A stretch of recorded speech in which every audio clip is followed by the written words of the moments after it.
Ahora tenemos a Rafael Rey, el congresista que hoy día produjo también un impacto en el Congreso al plantear la necesidad de una sesión secreta porque tenía documentos en su poder que requerían la privacidad de una sesión especial.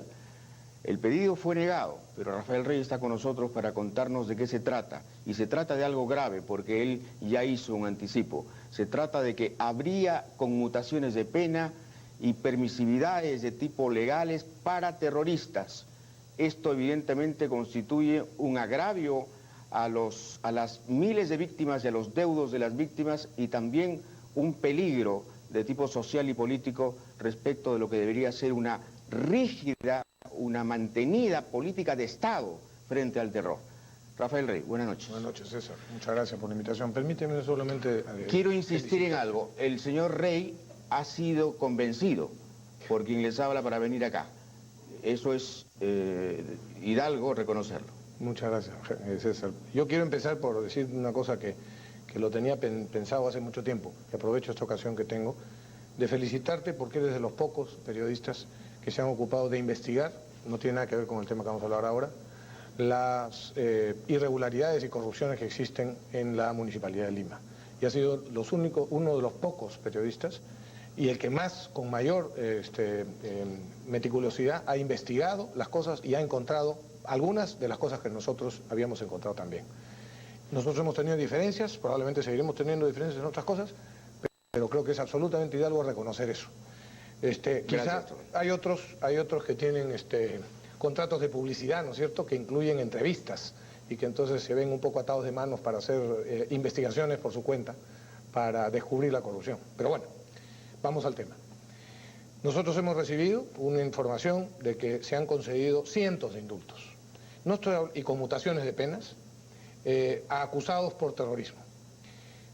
Algunos con resoluciones supremas de carácter secreto, estrictamente secretas, y en contra, muchas veces, de lo que opinaba la policía, que tenía y tiene los atestados clarísimos de esas personas. Las leyes de arrepentimiento, la posibilidad de conmutar penas, la comisión para sugerir indultos, fueron hechas para aquellas personas que razonablemente se determinara que no había sido probada su participación o que razonablemente hubiera dudas de que hubieran participado en hechos de sangre, etcétera, etcétera. Pero no para terroristas que ha sido confirmado o efectivamente... ¿Es cierto que hay una resolución con fecha aproximada de febrero del 2002 firmada por el presidente Toledo y por el ministro de Justicia Fernando Olivera, sí, que dice estrictamente secreto y que conmuta la pena de cadena perpetua por 13 años de prisión a uno de los implicados en la voladura del edificio Tarata?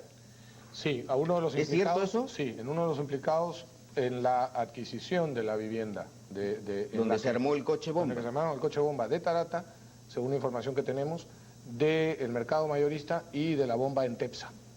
O sea que ese señor va a salir libre el 2007. El 2007. Y esta resolución corrige otra firmada en el gobierno de transición por García Sayán, cuando era ministro de Justicia, en la que le rebajaba a 10 años. Le sube 3 años. O sea, de 10 a 13.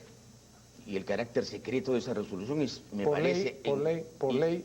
Puede ser que haya motivos, César, pero lo que queríamos efectivamente era que una comisión reservadamente investigara cuántos casos de estos hay, con qué criterios se han concedido esos indultos o conmutaciones de pena y por qué de cada caso.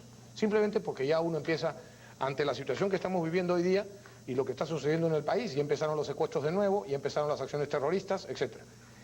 Yo quería aprovechar Javier Descanseco, Henry Piz y Carlos Tapia, cuando se produjo el coche bomba del Polo, dijeron clarísimamente que esto al único que beneficiaba era al fujimontesinismo y que por tanto, que el atentado beneficiaba a ellos y que por tanto los principales sospechosos y probablemente, y dieron una serie de razones, esto era atribuible al fujimontesinismo. Yo también incurrí en esa hipótesis. Bueno, pero tú eres un periodista.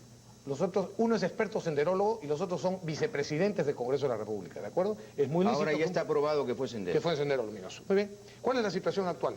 La Comisión de la Verdad que se empeña, en mi criterio, ahí probablemente discrepamos, en revivir heridas que el Perú quiere cerrar, en entrevistar a mujeres para que cuenten que fueron 7 veces violadas, ¿no?, delante de su hija, ¿no?, por razones, que siguen desmoralizando a las fuerzas del orden, procuradores y fiscales que investigan y acusan usando leyes anticorrupción y no las aplicables a estos casos, a comandos de Chagüín Beneguant, organismos de derechos humanos que lo único que protegen o reclaman son los derechos humanos de los terroristas y, por ejemplo, no se acuerdan de los derechos humanos de los niños abortados en el mundo. ¿Y por qué no se acuerdan de eso, del derecho de los niños más inocentes y más indefensos? Muy sencillo, porque el aborto es permitido en aquellos países que le dan los dólares de los cuales viven esas personas de derechos humanos, de los organismos de derechos humanos. Pero volviendo al tema, la denuncia es grave y es importante y yo creo que merece una atención inmediata. Sí, porque la Comisión de Indulto, Gracia y Conmutación de Penas para casos de terrorismo y el Consejo Nacional de Derechos Humanos tienen que tener un control, porque si no, resulta que 4 personas deciden, en base a no se sabe qué, que se les puede conmutar la pena o se les puede liberar. Y yo creo que el país no está para eso, César. Yo estoy totalmente de acuerdo contigo. O sea, hoy...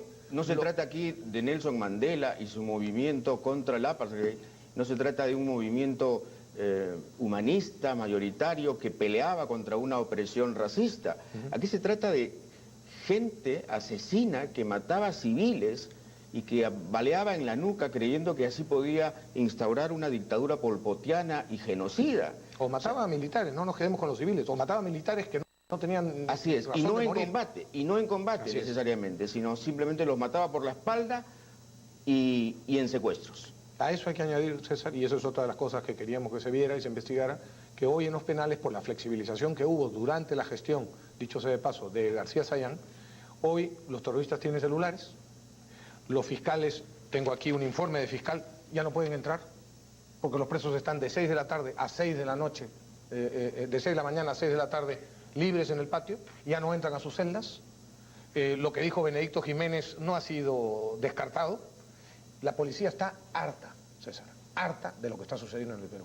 Ellos se juegan la vida, ellos detienen a terroristas y una serie de personas que se creen intocables son los que, porque deciden así, le conceden el luto. Y no estoy hablando de los inocentes. Yo mismo, por ejemplo, hice un montón de gestiones para que consideran la libertad a una serie de inocentes, concretamente. A Yehude Simmons, por ejemplo. Hay casos que efectivamente merecen eso, pero hay otros que no, César. Rafael Rey, y una grave denuncia.